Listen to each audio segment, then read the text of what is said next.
Bueno, en este segundo video vamos a hablar de el proceso diagnóstico en relación a variables continuas.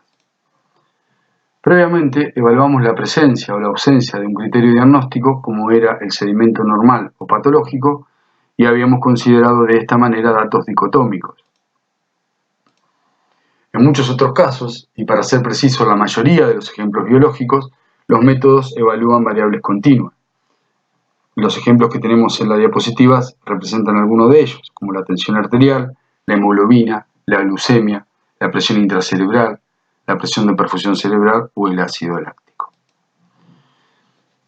Por ejemplo, a partir de los valores de glucemia en ayunas en una población de sujetos universitarios se intenta determinar la presencia de diabetes en los mismos. Se utiliza como método de evaluar la glucemia ambulatoria y como criterio de verdad la presencia de diabetes establecida a través de la curva de tolerancia a la glucemia. Entonces, como hicimos previamente, debemos definir nuestro caso. Y en nuestro caso clínico, la patología es diabetes. El gol estándar va a ser la curva de tolerancia a la glucemia, que me va a definir la presencia o ausencia de diabetes, y el método de evaluar será la glucemia ambulatoria. En terapia intensiva, nos enfrentamos en forma frecuente a estudios que utilizan datos continuos donde consideraremos la sensibilidad, la especificidad y el valor predictivo. Entonces vamos a tomar como ejemplo la determinación de la procalcitonina en la sepsis. Entonces, una primera dificultad que nos encontraremos es que nuestra patología estudiar es la sepsis y donde no hay un gol estándar diagnóstico, o sea, no hay un estudio, una tomografía, una resonancia o cualquier tipo de estudio que diga que este paciente tiene sepsis o que no tiene sepsis.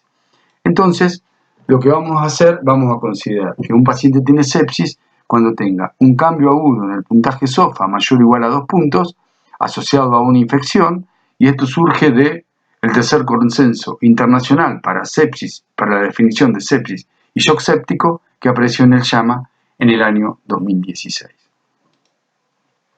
Entonces, vamos a tomar otro estudio ficticio, igual que el anterior, que incluyó 846 pacientes ingresados en la terapia intensiva, donde las muestras de sangre de los pacientes se tomaron el primer día de internación.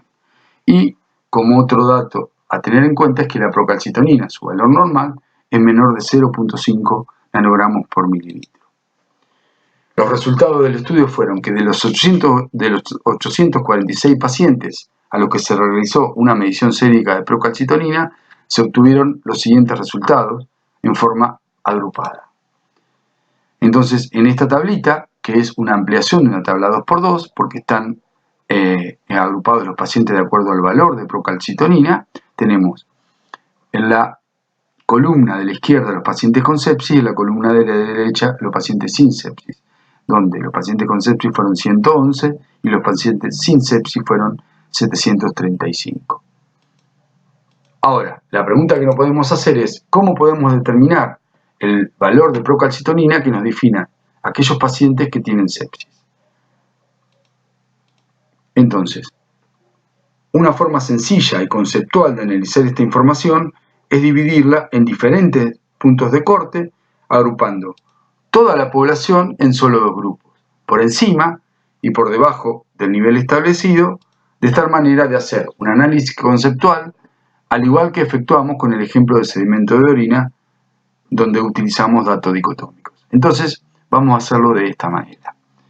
Entonces, consideramos un primer punto de corte que es un nivel de procalcitonina de 1.5. Entonces, acá sí ya hacemos una tabla de 2x2, donde agruparemos a los pacientes. Aquellos que tengan un nivel de procalcitonina mayor de 1.5 y por debajo aquellos que tengan un nivel de procalcitonina menor de o igual de 1.5. Entonces, lo primero a destacar es que en relación a la tabla 2x2, en el cuadro superior izquierdo, la primera opción es procalcitonina mayor de 1.5, dado que por convención siempre se informa allí los pacientes con test positivo. Entonces, acá el estudio lo que nos dio, tomando 1.5 como punto de corte, es que la sensibilidad es del 99%, la especificidad de un 41%, el valor predictivo negativo, que va bastante en relación con la sensibilidad, es de un 99% y un valor predictivo positivo de 20%. Si tomamos otro punto de corte, en este caso una procalcitonina con un valor de 3, tendremos que la sensibilidad sigue siendo alta de un 97%, la especificidad ha aumentado, tiene un 77%, y el valor predictivo negativo sigue siendo alto y ha aumentado un poco el valor predictivo positivo. Si tomamos un nuevo punto de corte, en este caso un nivel de procalcitonina de 4, tendremos que la sensibilidad ha disminuido bastante a un 74% y la especificidad ha aumentado a un 97%. Por último, si tomamos un nivel de procalcitonina de 5 y volvimos a agrupar a los pacientes en una tabla de 2×2, esto nos va a dar una sensibilidad ya muy baja de un 46%, una especificidad muy alta de un 99% y valores predictivos que siguen siendo altos. Entonces, ¿qué podemos sacar como conclusión de este estudio? Primeramente, que este estudio nos permitió evaluar el rendimiento de un determinante serológico, como es la procalcitonina, que es un determinante utilizado en la práctica diaria. En general, lo que hemos visto es que cuando tuvimos un punto de corte más bajo, incluimos más falsos positivos, de tal manera que la sensibilidad fue alta y la especificidad fue baja.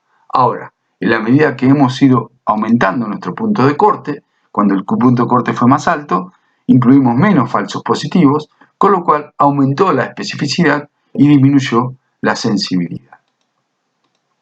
Multiplicando, si hacemos una cuenta y multiplicamos la sensibilidad y la especificidad, en el caso de 100% de ambas obtendremos 10.000, y que es el punto óptimo. O sea que el nivel de procalcitonina que implique un resultado más elevado al multiplicar sensibilidad por especificidad va a ser nuestro mejor punto de corte para el diagnóstico de sepsis en la procalcitonina. Si construimos una tabla con los valores que hemos analizado, tendremos que para una procalcitonina menor o mayor a 1.5, la sensibilidad era del 99% y la especificidad de un 41%, multiplicando estos dos nos va a dar 40.059. Cuando tomamos el punto de corte de 3 nos va a dar, multiplicando 97 por 77, nos va a dar 7.469. Con un punto de corte de 4, multiplicando 74 por 97 nos va a dar 7.178. Y por último, por un punto de corte de 5 nos va a dar, multiplicando 46 por 99 nos va a dar 4.554. Dijimos que el método ideal es que sea un 100% de la sensibilidad y un 100% de la especificidad, con lo cual nuestro valor debería dar 10.000. Ahora, considerando el punto más alto sería un punto de corte de 3. De tal manera que podemos concluir que para nuestro caso clínico el mejor punto de corte, el cual mejor define el diagnóstico de sepsis, es un valor de procalcitonina mayor o menor de 3. Y de esta manera hemos considerado un proceso diagnóstico en variables continuas.